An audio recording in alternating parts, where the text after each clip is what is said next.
Hello friends. PhD में admission लेना अब थोड़ा-सा तो आसान हो गया, क्योंकि यूजीसी की कल शाम बहुत ही अच्छी लेटेस्ट न्यूज़ आई है।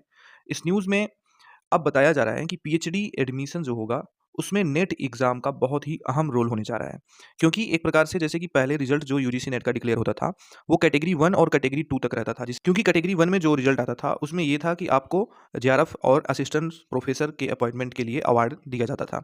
यानी कि जेआरएफ को भी जेआरएफ अवार्ड और नेट का अवार्ड दोनों साथ में मिलता था और पीएचडी में भी इससे एग्ज़म्पशन आपको मिलता था एंट्रेंस एग्ज़ाम से, यानी कि डायरेक्ट आप इंटरव्यू में जा सकते थे। और कैटेगरी 2 में क्या था कि अपॉइंटमेंट एज़ असिस्टेंट प्रोफेसर, यानी कि इसमें जेआरएफ का अवार्ड नहीं मिलता था, लेकिन असिस्टेंट प्रोफेसर यानी कि नेट और पीएचडी से एग्ज़म्पशन इसमें भी मिलता था, ठीक है? लेकिन अब एक कैटेगरी 3 जोड़ा गया है। ये कैटेगरी 3 क्या है? एडमिशन टू पीएचडी ओनली, यानी कि इसमें ना आपको जेआरएफ का अवार्ड दिया जाएगा और ना ही इसमें नेट का अवार्ड दिया जाएगा, लेकिन आपको इसमें पीएचडी एडमिशन के लिए एलिजिबल बनाया जाएगा। यानी कि अब 3 कैटेगरी में यूजीसी नेट का रिजल्ट डिक्लेयर होगा।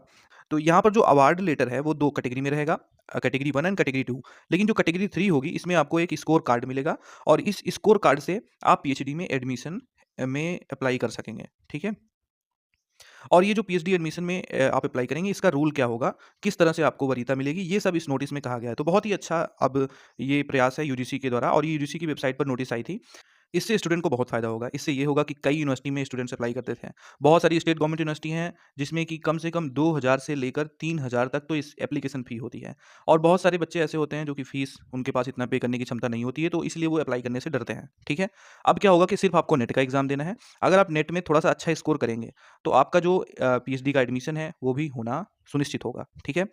और भी इससे फ़ायदा होगा कि जिस सब्जेक्ट में नेट का एग्ज़ाम होता है, चाहे वो सीएसआईआर के थ्रू होता हो और चाहे वो यूजीसी के थ्रू होता हो, इन दोनों कैटेगरी में आपको बेनिफिट होगा कि आपको बार-बार हर एक यूनिवर्सिटी में एग्ज़ाम देने नहीं जाना पड़ेगा, ठीक है? तो ये नेट का बेनिफिट अब से मिलेगा। तो ये कल जो नोटिस आई है शाम को, वो हम आपको दिखाने जा रहे हैं। कहाँ से आप डाउनलोड करेंगे वो भी हम आपको बताते हैं। तो दोस्तों ये है ugc.gov.in का नोटिस और ये वेबसाइट है, ठीक है? इस वेबसाइट पर जब आप आएँगे, तो आपको नोटिस सेक्शन में आप ये देख सकते हैं 27 मार्च 2024 की नोटिस है, UGC public notice regarding national eligibility test as an entrance test for admission to PhD. अब हम इसे ओपन करके आपको दिखाते हैं। तो ये जो नोटिस है, ये आप देख सकते हैं 27 मार्च 2024 की पब्लिक नोटिस। इसमें सीधा-सीधा ऊपर लिखा गया है national eligibility test NET as an entrance test for PhD admission, ठीक है? यानी कि जो नेट एग्ज़ाम होता था पहले असिस्टेंट प्रोफेसर की एलिजिबिलिटी के लिए था और जेआरएफ, ठीक है? इसके लिए होता था, लेकिन अब इसमें एक कैटेगरी पीएचडी एडमिशन को भी जोड़ा गया है। अगर इस नोटिस को पढ़ने से पहले हम एक छोटा-सा ब्रीफ इन्फॉर्मेशन आपको दें, तो देखिए जो नेट एग्ज़ाम होता था, चाहे वो सीएसआईआर का हो, चाहे यूजीसी का हो, उसमें जो सबसे हाई स्कोर बच्चे करते थे, उनको पहले क्या था कि जेआरएफ और प्लस नेट की एलिजिबिलिटी प्राप्त होती थी, यानी कि जेआरएफ और नेट का अवार्ड लेटर मिलता था। अब और साथ में प्लस पीएचडी में भी एडमिशन उनका होता था, कैसे? डायरेक्ट इंटरव्यू पर, ठीक है? लेकिन जो ओनली नेट वाले रहते थे, उनको सिर्फ नेट, यानी कि उन्हें जेआरएफ तो नहीं मिलेगा, लेकिन नेट प्लस पीएचडी में उनका एडमिशन डायरेक्ट इंटरव्यू पे हो जाता था। ये तो 2 कैटेगरी थी, पहली कैटेगरी और दूसरी कैटेगरी। अब तीसरी कैटेगरी जो जोड़ी गई है, वो है कि अगर आप इससे भी कम स्कोर करते हैं, तो आपको ना जेआरएफ प्लस नेट मिलेगा, ना ही नेट, ठीक है? आपको यहाँ पर सिर्फ ओनली पीएचडी एडमिशन के लिए एलिजिबिलिटी का एक स्कोर कार्ड प्राप्त होगा, ठीक है?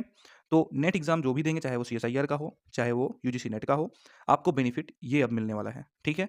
तो ये जो है कब डिसाइड हुआ?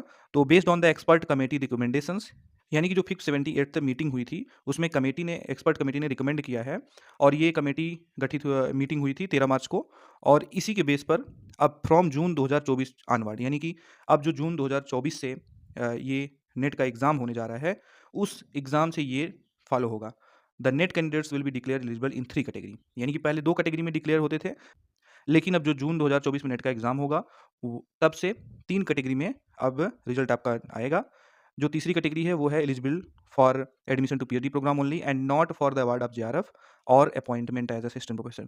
तो ठीक है, ये जो है ना, ये हर यूनिवर्सिटी में फॉलो होगा। अब अगर आप ये क्वालिफाई कर लेते हैं, तो हर यूनिवर्सिटी में आपको पीएचडी में एडमिशन में किस तरह से पीएचडी एडमिशन में आपको वरीयता मिलेगी, वो भी आगे बताया गया है। तो जब आप ये थोड़ा-सा नीचे पढ़ेंगे, तो यहाँ पर कहा गया है, the result of NET will be declared in percentile along with the marks obtained by a candidate to utilise the marks for admission to PhD, ठीक है? तो आपको एक परसेंटाइल मार्क्स मिलेगा, उसी से ये डिसाइड किया जाएगा एडमिशन में, पीएचडी एडमिशन में आपकी मेरिट्स कैसे बनेगी, ठीक है? तो पहला तो है कि the JRF qualified student are admitted into PhD programme based on an interview as per University Grants Commission minimum standard and procedure for award of PhD degree regulation 2022। तो ये पुराना ही है, जो भी जेआरएफ कैंडिडेट्स रहते हैं उनको इंटरव्यू में डायरेक्ट बुलाया जाता है, ठीक है? दूसरा पॉइंट ये है, for student who qualified in category 2 and 3, यानी कि जो कैटेगरी 2 एंड 3 का मतलब है कि जो नेट प्लस पीएचडी में इंटरव्यू के लिए डायरेक्ट एंड ओनली पीएचडी, ठीक है? ओनली पीएचडी, ये 2 कैटेगरी है, ये दूसरी कैटेगरी एंड तीसरी कैटेगरी। तो ये दूसरी और तीसरी कैटेगरी में किस तरह से होगा, इसमें 70% weightage will be given for the test score. जो आपका ये स्कोर डिक्लेयर होगा, इसी इसके स्कोर को 70% वेटेज मिलेगा। तो इसीलिए अगर जब आप नेट का एग्जाम देंगे तो उसमें आपका प्रयास ये होना चाहिए कि आप हाई से हाई मार्क्स स्कोर करें, क्योंकि जो 70% वेटेज दिया जा रहा है वो आपके नेट के स्कोर को दिया जाएगा। इससे क्या होगा कि इससे आपकी जो फाइनल मेरिट बनेगी, उसमें आपका स्कोर अच्छा होगा और आपका पीएचडी में एडमिशन हो सकता है। तो बात यहाँ पर ये है कि आपका 70% वेटेज जो है, वो आपके इस जो नेशनल एग्जामिनेशन है नेट, इसके स्कोर पर डिपेंड करेगा। एंड यहाँ पर कहा जाए 30% weightage for the interview for admission to PhD programme. तो यानी कि 70% वेटेज, जैसे पहले पीएचडी एंट्रेंस एग्जाम को 70% वेटेज दिया जाता था यूनिवर्सिटीज़ के द्वारा, वही अब नेट को दे दिया गया। ठीक है, same. The PhD admission will be based on the combined merit for of net marks. ठीक है, तो net marks and the marks obtain in the interview, तो इसकी जो दोनों की आपके मार्क्स रहेंगे, उनको मिला के फाइनल मेरिट बनेगी। ठीक है, तो उम्मीद है आप ये समझ गए होंगे अब। The marks obtain in the net by the candidates in category 2 and 3 will be valid for a period of 1 year. ये थोड़ा सा इसमें जो है थोड़ा सा गड़बड़ है। ठीक है, यानी कि जो कैटेगरी 2 एंड कैटेगरी 3 का मार्क्स रहेगा, ये केवल 1 ईयर के लिए मान्य है। ठीक है, यानी कि आपको हर साल ये एग्ज़ाम तो देना ही है।